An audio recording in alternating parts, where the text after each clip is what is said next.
Moriah mount ministries presence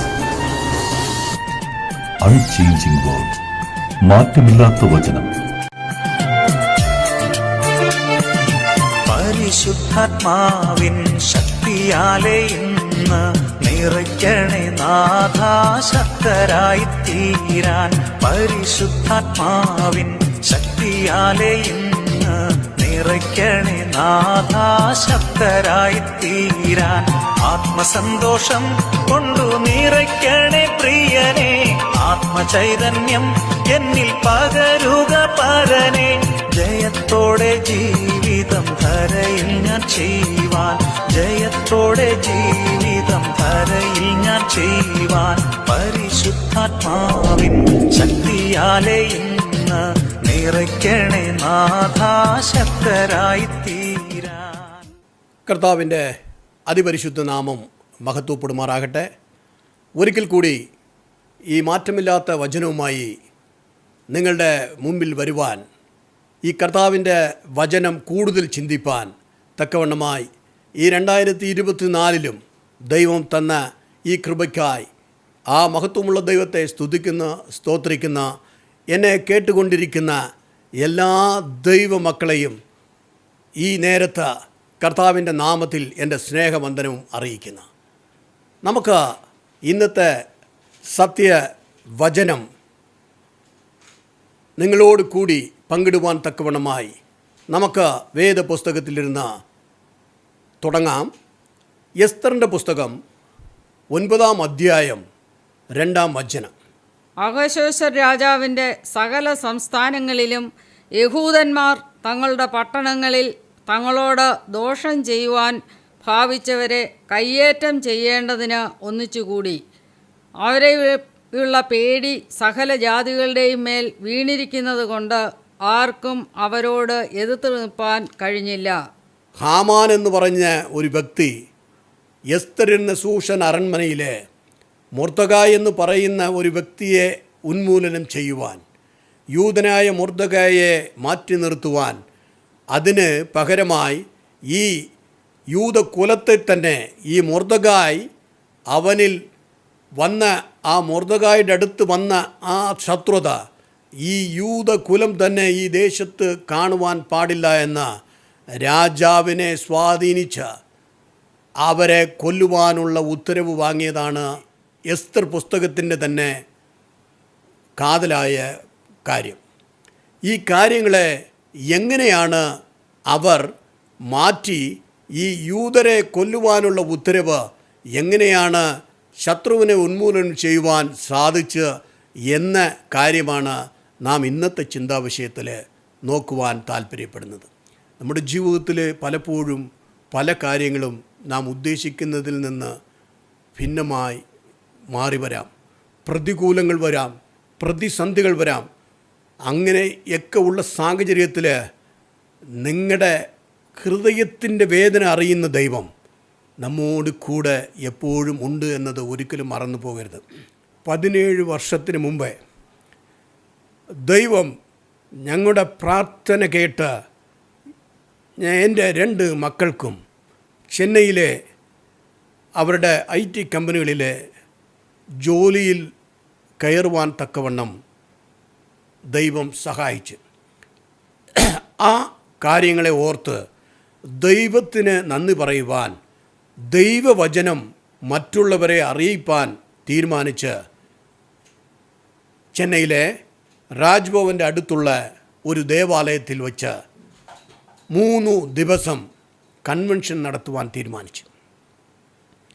അങ്ങനെ convention നടത്തുവാൻ തീരുമാനിച്ച് തിരുവനന്തപുരത്ത് ഇരുന്ന് ഒരു ദൈവദാസനെയും ദൈവദാസിയെയും ആ ചെന്നൈ പട്ടണത്തിലേക്ക് കൂട്ടിക്കൊണ്ടുപോയി. നാളെ കൺവെൻഷൻ തുടങ്ങുകയാണ്. നാളെ കൺവെൻഷൻ തുടങ്ങുവാൻ ഇരിക്കുന്ന ആ സാഹചര്യത്തിൽ എൻ്റെ 2 മക്കളും പറഞ്ഞ് മറ്റുള്ള ഇതുപോലും ഒരു കാര്യവും എടുക്കരുത്. ഞങ്ങൾ 2 പേരും 2 മക്കളും ഞങ്ങളുടെ ശമ്പളത്തിൽ നിന്ന് കിട്ടിയത് ദൈവവേലയ്ക്കായി ഞങ്ങൾ തരും, മറ്റ് ഒരു കാശും എടുക്കരുത് എന്ന് പറഞ്ഞിരുന്ന ആ സാഹചര്യത്തിൽ അന്ന് രാത്രി, പിറ്റേ ദിവസം കൺവെൻഷൻ തുടങ്ങുകയാണ്. അന്ന് രാത്രി എൻ്റെ ഇളയ മകളുടെ മൊബൈലിൽ അവളുടെ അവളുടെ ATM കാർഡിൽ ഇരുന്ന ആ അക്കൗണ്ടിലിരുന്ന എല്ലാ കാശും എടുത്തതായിട്ടൊരു മെസ്സേജ് വന്നു. നാളെ കൺവെൻഷനാണ്, അതിന് അവരുടെ തന്നെ വേണമെന്ന ആ നിലയിൽ അങ്ങനത്തെ ഒരു മെസ്സേജ് വന്നപ്പോൾ മകൾ പറഞ്ഞ് ATM കാർഡ് ഇതാ എൻ്റെ ബാഗിലായിരിക്കുന്നത്, അങ്ങനെ സംഭവിക്കാൻ സാധ്യതയില്ല എന്ന് നോക്കിയപ്പോൾ അത് സത്യമായും ആ കാശ് ഇല്ലാതായിപ്പോയത് തന്നെയാണ്. അങ്ങനെ ആ പ്രതിസന്ധികൾക്ക് മത്തിയിലും കൺവെൻഷനിൽ ഒരു കാര്യവും തടസ്സമാകരുത് എന്ന് ഞങ്ങൾ അതേ ദൈവ സമൂഹത്തിൽ വച്ചിട്ട് ഞങ്ങൾ തുടർന്ന് കൺവെൻഷൻ്റെ കാര്യങ്ങൾ നോക്കുവാൻ തുടർന്ന് ഞങ്ങൾ ആ കാര്യങ്ങളെല്ലാം ചെയ്ത് 3 ദിവസവും വളരെ ഭംഗിയായി ആ കാര്യങ്ങളെല്ലാം തന്നെ നടന്ന് ആ കൺവെൻഷനെല്ലാം കൺവെൻഷൻ തീർന്ന് ഞങ്ങൾ ഈ വന്ന ദൈവദാസനെയും ദാസിയെയും നാട്ടിലേക്ക് മടക്കി അയച്ചിട്ട് ഞങ്ങൾ മടങ്ങി വന്നപ്പോൾ ഈ കൺവെൻഷനിലെ സംബന്ധിച്ചിരുന്ന ഒരു പോലീസ് ഉദ്യോഗസ്ഥൻ എന്നെ വന്ന് കാണുകയും വളരെ നന്നായിരുന്ന നിങ്ങൾ തിരുവനന്തപുരത്ത് നിന്ന് ഇത്രത്തോളം പ്രയാസപ്പെട്ട് ഇങ്ങനെ ഒരെണ്ണം നടത്തിയത് തീർച്ചയായിട്ടും ദൈവം അനുഗ്രഹിക്കുക തന്നെ ചെയ്യും എന്ന നിലയിൽ ഇനി എന്തെങ്കിലും കാര്യങ്ങൾ ചെയ്യാനുണ്ടോ, ഞാൻ ചെയ്യണോ, എൻ്റെ അടുത്ത് എന്തെങ്കിലും പറയുവാനുണ്ടോ എന്ന് അദ്ദേഹമായിട്ട് ചോദിച്ചപ്പോൾ ഞാൻ ആദ്യം എല്ലാം നല്ലപടിയായിട്ട് നടന്നു എന്ന് പറഞ്ഞ കൂട്ടത്തിൽ തന്നെ അത് പറഞ്ഞിട്ട് തുടർന്ന് പറഞ്ഞ് ഇതുപോലെ ഇങ്ങനെ ഒരു കാര്യം സംഭവിച്ച് മകളുടെ ATM കാർഡിൽ നിന്ന് ഇങ്ങനെ ചെയ്തു എന്ന് പറഞ്ഞപ്പോൾ ആ ATM എവിടെയുണ്ടെന്ന് ചോദിച്ചപ്പോൾ ഞാൻ പറഞ്ഞ് പുള്ളിക്കാരി ജോലി ചെയ്യുന്ന ഓഫീസിൻ്റെ അകത്ത് തന്നെയാണ് ഈ ATM കൗണ്ടർ ഉള്ളത് എന്ന് പറഞ്ഞിട്ട് ശരി എന്ന് പറഞ്ഞ് അദ്ദേഹം ഞാനും അങ്ങോട്ട് മാറി. നമ്മളതിനെക്കുറിച്ച് പിന്നീട് ആ പ്രാർത്ഥനയിൽ വച്ചതല്ലാതെ പിറ്റേ ദിവസം രാവിലെ മകൾ ഓഫീസിലേക്ക് പോകുമ്പോൾ മകൾ നോക്കിയത് ഓഫീസ് ചുറ്റിലും 10-20 പോലീസോളം ചുറ്റി ആ ഓഫീസിനെ ചുറ്റി നിൽക്കുകയാണ്. നിന്നിട്ട് അവർ പറഞ്ഞ് ഒരു എംപ്ലോയി പോലും പോലീസിൻ്റെ ചോദ്യം ചെയ്യലിലിരുന്ന് മാറി അകത്ത് പോകാൻ സാധ്യമല്ല എന്ന് പറഞ്ഞപ്പോൾ മാനേജ്മെൻറ്റ് ഓടി വന്ന് ആ CCTVയിൽ മൊത്തം ഇട്ട് നോക്കി. അന്ന് വൈകുന്നേരം അവർ ആളിനെ കണ്ടുപിടിക്കുകയും അന്ന് വൈകുന്നേരം മകൾ മടങ്ങി വന്നത് നഷ്ടപ്പെട്ട കാശും കയ്യിൽ കൊണ്ടാണ്. ഇതിൽ പരം ഈ ദൈവത്തിനെ നമുക്ക് സംശയിക്കാനുണ്ടോ? അത്രത്തോളം സ്നേഹമുള്ള ദൈവമാണ് നിങ്ങളുടെ അടുത്തും എൻ്റെ അടുത്തും പറയുന്നത്. നിങ്ങളുടെ ജീവിതത്തിൽ ഏതെല്ലാം പ്രതികൂലം വന്നാലും ഏതെല്ലാം കാര്യങ്ങളിൽ നാം എത്രത്തോളം നെരുക്കം വന്നാലും ഏത് സാഹചര്യത്തിലും നമ്മെ നിർത്തുവാൻ ശക്തനാണ്.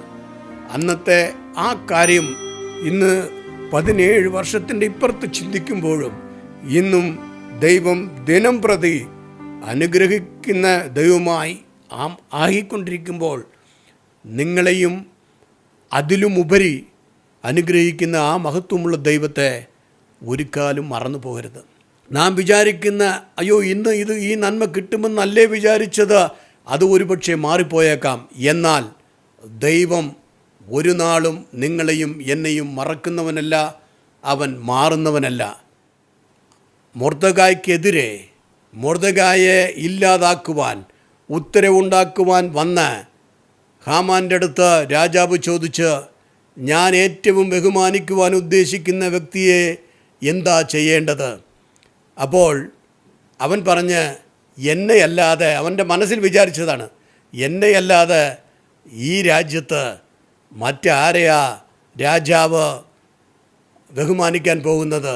അപ്പോൾ അവൻ പറഞ്ഞ് അത് രാജാവിൻ്റെ 2ാം രഥത്തിൽ കയറ്റി ഇതുപോലെ എല്ലാ രാജവസ്ത്രങ്ങളും അണിയിച്ച് അവനെ തെരുവീതികളിൽ കൊണ്ടുപോയി രാജാവ് ബഹുമാനിക്കാൻ ഉദ്ദേശിക്കുന്നവൻ ഇങ്ങനെ ചെയ്യപ്പെടുമെന്ന് എല്ലായിടത്തും പറയണമെന്ന് പറഞ്ഞപ്പോൾ രാജാവ് പറഞ്ഞ് ഈ കാര്യങ്ങൾ ആ മുറ്റത്തിരിക്കുന്ന മൊർദെഖായിക്ക് നീ പോയി ചെയ്യുന്നു.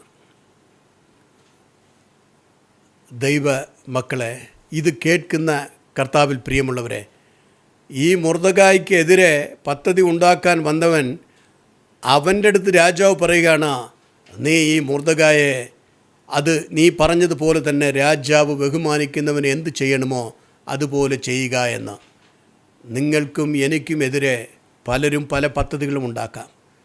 ഒരു പദ്ധതിയും നമുക്കെതിരെ വരികയില്ല എന്ന നമ്മുടെ ദൈവം നമുക്ക് വാഗ്ദത്തം തന്നിട്ടുണ്ടെങ്കിൽ, അതിൽ നിങ്ങളും ഞാനും ഉറച്ചു നിൽക്കുമെങ്കിൽ നമുക്കെതിരെ ആർക്കും ഒന്നും തന്നെ ചെയ്യുവാൻ സാധ്യമല്ല എന്നാണ് ഈ വേദപുസ്തകത്തിൽ നിന്ന് നാം വായിക്കുന്നത്. അങ്ങനെ നാം തുടർന്ന് ഈ വേദപുസ്തകത്തിലൂടെ ഈ എസ്തർ പുസ്തകത്തിലെ തുടർന്ന് വരികയാണെങ്കിൽ 7-ാം അധ്യായത്തിൽ മൊർദെഖായിക്കായി ഉണ്ടാക്കി വച്ചിരുന്ന തൂക്കുമരത്തിൽ ഈ ഹാമാൻ തൂക്കിക്കൊല്ലപ്പെട്ടു. കൃപാലുവായ ദൈവമാണ് നമുക്കെതിരെ ഉള്ള കാര്യങ്ങൾ ദൈവം പറയുന്നതാണ്, നിനക്കെതിരെ യുദ്ധം ചെയ്യേണ്ടത് ഞാനാണ്, നീയല്ല. നീ എൻ്റെ അടുത്ത് കാര്യങ്ങൾ പറഞ്ഞാൽ മാത്രം മതി. അത്രത്തോളമുള്ള ആ കാര്യങ്ങൾ, ഇത്രത്തോളം ഈ രാജാവിൻ്റെ ഉത്തരവ് മാറുവാനും ഈ കാര്യങ്ങളെല്ലാം ചെയ്യുവാനും എങ്ങനെ സാധിച്ചു എന്ന് നാം വേദപുസ്തകത്തിലെ നോക്കുമ്പോൾ, ഈ ലോക ജീവിതത്തിൽ ഇതുപോലത്തെ ഒരു പ്രതിസന്ധി വരുമ്പോൾ നാം തൊട്ടടുത്ത് MLA ഉണ്ടോ, ഇല്ലെങ്കിൽ തൊട്ടടുത്ത് ഏതെങ്കിലും നമുക്കറിയാവുന്ന പോലീസുകാരുണ്ടോ എന്നൊക്കെ അന്വേഷിച്ച് നടക്കുന്നവരാണ് നമ്മൾ. നാം പള്ളിയിൽ പോകുന്നുണ്ട്, വേദവചനം വായിക്കുന്നുണ്ട്, ഒരുപാട് കാര്യങ്ങൾ കേൾക്കുന്നുണ്ട്. എങ്കിലും നമ്മുടെ മനസ്സിൽ ആദ്യം വരുന്നത് എന്താണ്? നമുക്ക് ആരെ സമീപിക്കാം, ആരുടെ അടുത്ത് പോയാൽ ഈ പ്രശ്നങ്ങൾ തീരും, ഈ പ്രശ്നം എങ്ങനെ നമുക്ക് കൈകാര്യം ചെയ്യാൻ, അത് ഇന്ന ആളിനേക്കാളും ഇന്ന ആൾ കുറച്ചും കൂടെ മെച്ചമല്ലേ എന്ന് ഈ ലോകത്ത് നാം തിരഞ്ഞു നടക്കുമ്പോൾ, നമുക്ക് വേദവചനം പഠിപ്പിക്കുന്നത് അതിലിരുന്ന ഓരോ വ്യക്തികളും ദൈവത്തിൻ്റെ അടുത്ത് എത്രത്തോളം വിശ്വസ്തയോടുകൂടി ഉണ്ടായിരുന്നു എന്നതാണ് നാം കാണേണ്ടത്.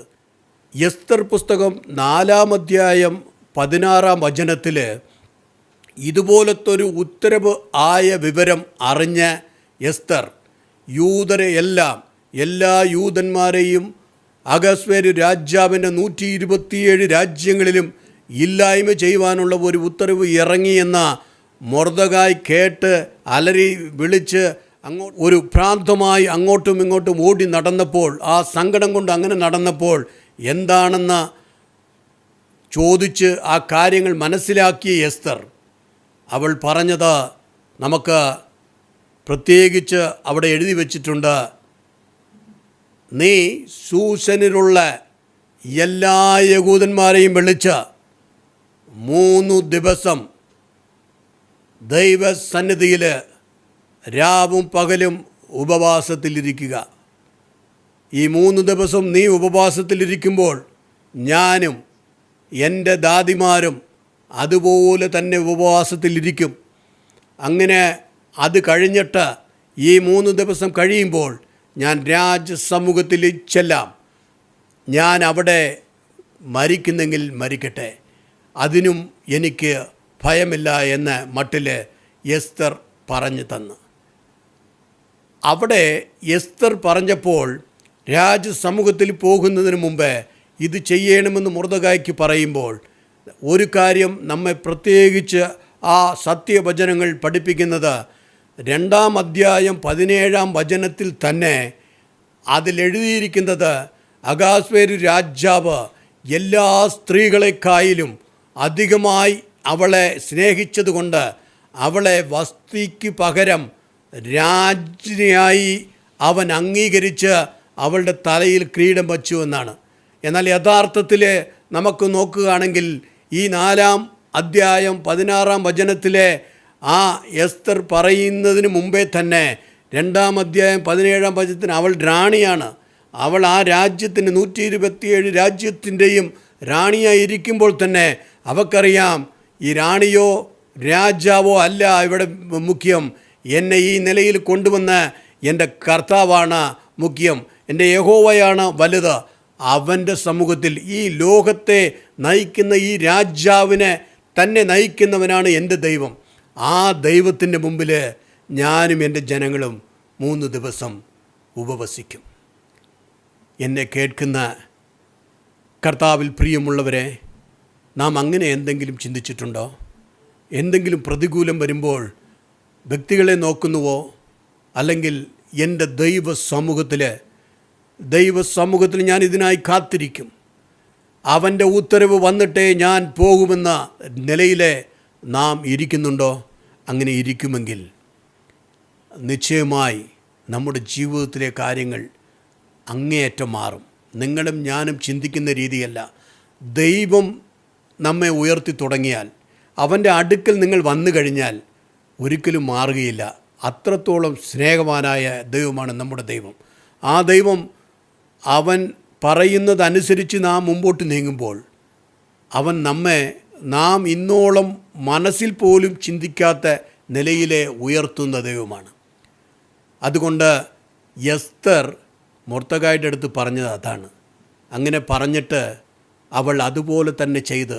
എന്തെന്ന് വെച്ചാൽ നമുക്ക് വേദവചനം വ്യക്തമായി പറയുന്നു. 5-ാം അധ്യായം 1-ാം വചനത്തിൽ പറയുന്ന ആ 3 ദിവസം കഴിഞ്ഞു എന്ന് പറഞ്ഞാൽ എന്താണ്? കഴിഞ്ഞ 3 ദിവസവും അവൾ ദൈവസമൂഹത്തിൽ ഉപവാസത്തിലായിരുന്നു. ആ ഉപവാസം കഴിഞ്ഞ്, ആ 3 ദിവസം കഴിഞ്ഞ് രാജസമൂഹത്തിൽ അവൾ ചെന്ന് അവൾക്ക് വേണ്ടതെല്ലാം അവിടെ സംഭവിച്ചത് നാം ആ തുടർന്നുള്ള വേദവചനങ്ങൾ വായിക്കുന്നു. അവൾക്ക് രാജാവ് പറഞ്ഞത്, രാജ്ഞിയെ, നിനക്ക് ഈ രാജ്യത്തിൽ പകുതി വേണമെങ്കിലും തരാം എന്ന് പറഞ്ഞപ്പോൾ നാം ചെറുതായിട്ട് ചിന്തിക്കരുത്.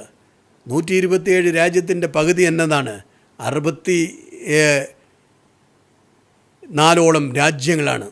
അപ്പം അതല്ല, എൻ്റെ ജനത്തിന് എതിരെ വന്ന ഈ ഉത്തരവുകൾ മാറണം.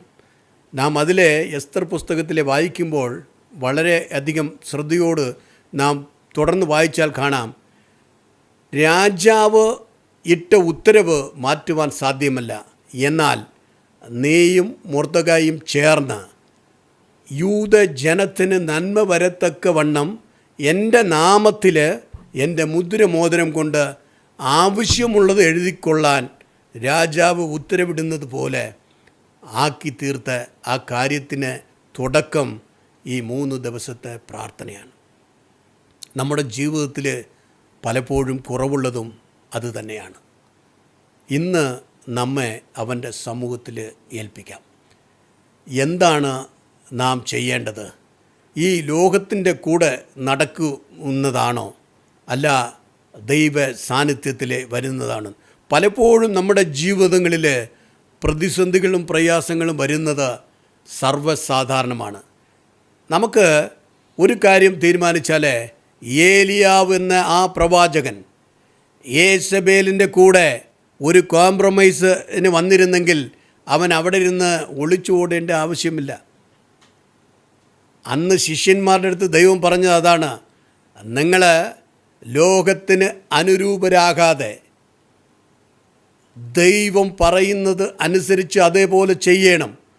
നിങ്ങൾ പരിശുദ്ധാത്മാവിൻ്റെ നിറവ് പ്രാപിക്കുന്നത് വരെയിലും യെരുശലേം വിട്ടു പോകരുത് എന്ന് പറഞ്ഞതിൻ്റെ കാര്യം, ഈ ലോക ജീവിതത്തിൽ ജീവിക്കുന്ന നാം, നിങ്ങളും ഞാനും ജീവിക്കുമ്പോൾ നമ്മുടെ സ്വയബുദ്ധി കൊണ്ടോ സ്വയമായുള്ള ശക്തി കൊണ്ടോ ഒന്നും നേടുവാൻ സാധിക്കുകയില്ല എന്ന് നമ്മെ വീണ്ടും വീണ്ടും പഠിപ്പിക്കുന്നതാണ് ഈ സത്യവചനങ്ങൾ.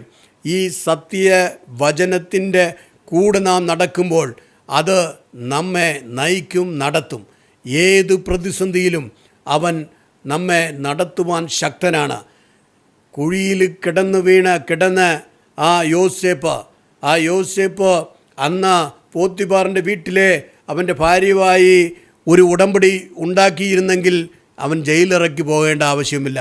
എന്നാൽ എൻ്റെ ദൈവം അവനെ സൂക്ഷിച്ചിരിക്കുന്നത് അവൻ അതേപടി തന്നെ പറഞ്ഞ്, നാം അവിടുത്തെ യോസേപ്പിനെ കുറിച്ച് വായിക്കുന്ന പോത്തിഫാറിൻ്റെ ഭവനത്തിലെ അവൻ പറയുന്ന, എൻ്റെ ദൈവം ഇതിനനുവദിക്കത്തില്ല എന്നാണ്.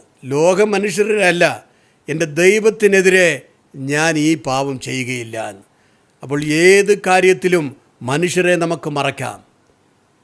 ഈ ദൈവത്തിൻ്റെ അടുത്ത് നമ്മുടെ പ്രതികൂല സാഹചര്യങ്ങളാണെങ്കിലും കാര്യങ്ങളാണെങ്കിലും നമ്മൾ കൃത്യതയോടെ കൂടെ പറയുമെങ്കിൽ നമ്മെ ശക്തനാക്കുവാൻ, ദിനം പ്രതി അവനെ ശക്തനാക്കുവാനാണ് നമ്മുടെ ദൈവം നമ്മോട് കൂടെ ഇരിക്കുന്നത്.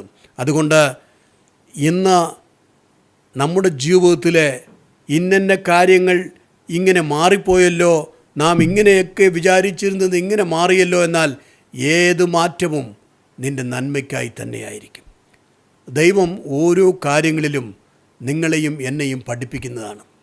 ഒരു കാര്യത്തിൽ ഇന്നതുപോലെ നാം ചെയ്യുന്നത് അത് ശരിയല്ല എന്ന് നിങ്ങളോ ഞാനോ മനസ്സിലാക്കിയില്ല എങ്കിലും ഇത് പിന്നീട് എൻ്റെ മകന്, എൻ്റെ മകള്, ഇല്ലെങ്കിൽ ഈ മിനിസ്ട്രിക്ക് ദോഷം വരുമെന്ന് ദൈവം അറിയുമെങ്കിൽ ദൈവം അത് മാറ്റേണ്ട സമയത്ത് മാറ്റും.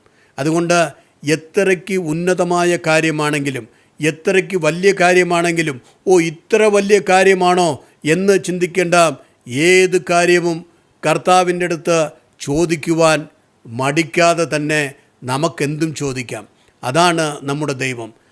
ഞാൻ ഏറ്റവും ബഹുമാനിക്കുന്ന ദൈവദാസൻ BG വർഗീസ് അവർ എപ്പോഴും പറയും, വിശ്വാസത്തിലാണോ നീ?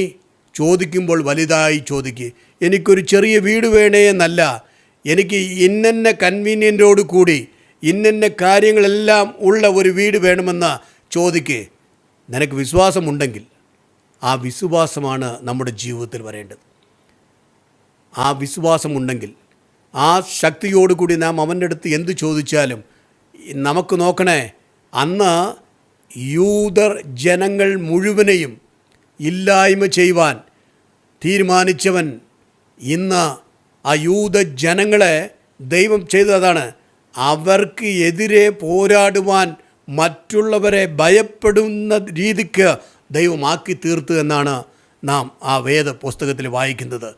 അത്രത്തോളം നിനക്കെതിരെ ഒരുവനും ഒരു കാര്യവും ചെയ്യാത്ത വണ്ണം ദൈവം തീർച്ചയായിട്ടും നമുക്ക് അതിനുള്ള കാര്യങ്ങൾ ചെയ്യും. നാം പലപ്പോഴും ഈ എസ്തറിൻ്റെ പുസ്തകം വായിക്കുമ്പോഴെല്ലാം നമുക്ക് ചിന്തിക്കാനുള്ള ഒരു കാര്യം, നാം പലപ്പോഴും അത് അടുത്ത സംസ്ഥാനത്ത് ദൈവമക്കൾക്കെതിരെ ഒരു പ്രശ്നം വന്നാൽ അത് അവിടെയല്ലേ, അതുപോലെ ഇത് ഇപ്പുറത്താണല്ലോ, എൻ്റെ ഏരിയയിൽ അങ്ങനെ അല്ലല്ലോ. എന്നാൽ ദൈവമക്കൾ എല്ലാ സഭകൾക്കും, എല്ലാ ദൈവവേലകൾക്കും, എല്ലാ ദൈവദാസന്മാർക്കും എവിടെ എന്ത് നടക്കുമ്പോഴും നമ്മൾ നമ്മുടെ ഭവനങ്ങളിലെ മുട്ടുകുത്തണം. അത് ദൈവം നിങ്ങളുടെ അടുത്തും എൻ്റെ അടുത്തും ആഗ്രഹിക്കുന്നതാണ്.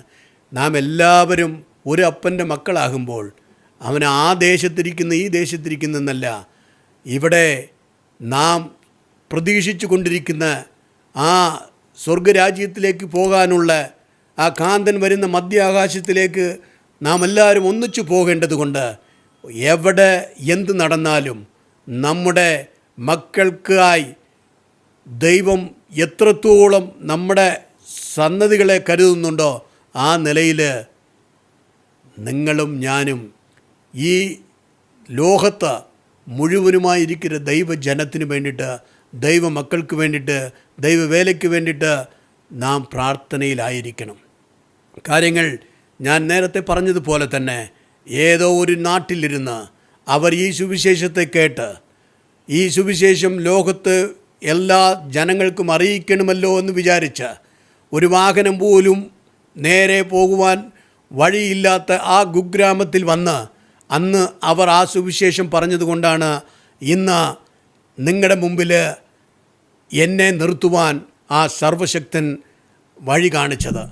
അന്ന് അവർ കാണിച്ച ആ കാര്യങ്ങൾ നിങ്ങളും ഞാനും കൂടുതലായി കാണിക്കണ്ടേ? അന്ന് അത്രത്തോളം അവർ പ്രയാസത്തിൻ്റെ മത്തിയിൽ ഈ സുവിശേഷം പറഞ്ഞുവെങ്കിൽ ഇന്ന് നിങ്ങൾക്കും എനിക്കും ദൈവം തന്നിരിക്കുന്ന അത് ഒരു കട്ടളയാണ്. സുവിശേഷം പ്രസംഗിക്കുന്നത് എൻ്റെ കടമയാണ്, അത് ചെയ്തില്ലെങ്കിൽ എനിക്ക് അയ്യോ എന്നാണ് പൗലോസ് പറയുന്നത്. അതുകൊണ്ട് എന്നെ കേൾക്കുന്ന ദൈവജനമേ, നിങ്ങളാൽ കഴിയുന്ന കാര്യങ്ങൾ ദൈവ വേലയ്ക്കായി, ദൈവവചനത്തെ മറ്റുള്ളവർക്ക് പറഞ്ഞു കൊടുക്കുക. നിങ്ങൾക്കറിയാവുന്നവരുടെ അടുത്തെല്ലാം നിങ്ങൾ കേട്ട സത്യവചനങ്ങളെ പറയുക. അതാണ് നിങ്ങളുടെ ദൈവവേല. അതിനായി അത് മറ്റവരുടെ ജോലിയല്ലേ, ഇത് അങ്ങനെയല്ലേ എന്നല്ല. ദൈവത്തിന് വേണ്ടിയിട്ട് നിങ്ങളും ഞാനും എല്ലാവരും ദൈവ വചനം പറയണമെന്ന് പറയുന്നതാണ് സുവിശേഷം.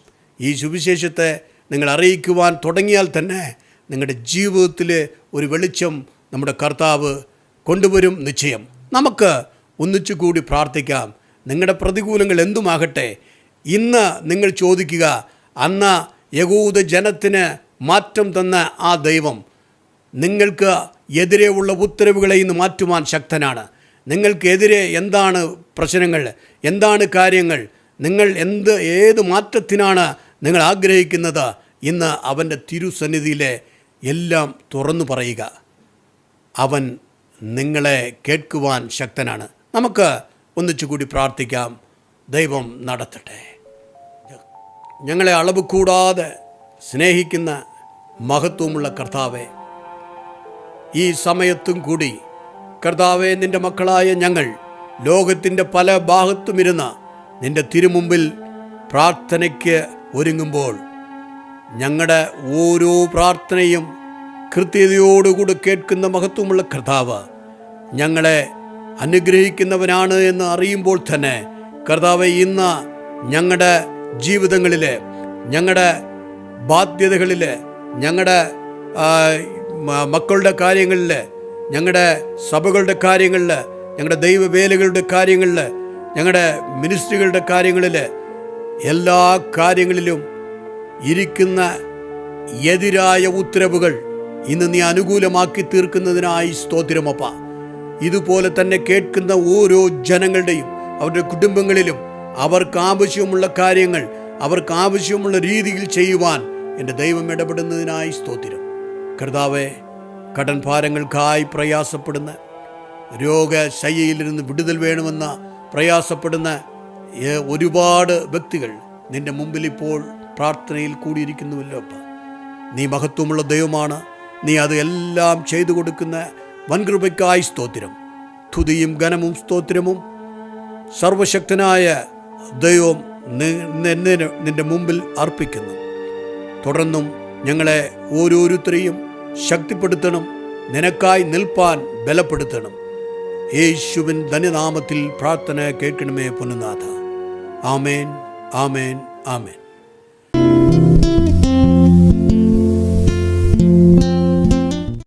ഞങ്ങളുടെ വിലാസം: Moriah mount ministries, Vadamalapuram, Tenkasi district, Tamil Nadu 627755.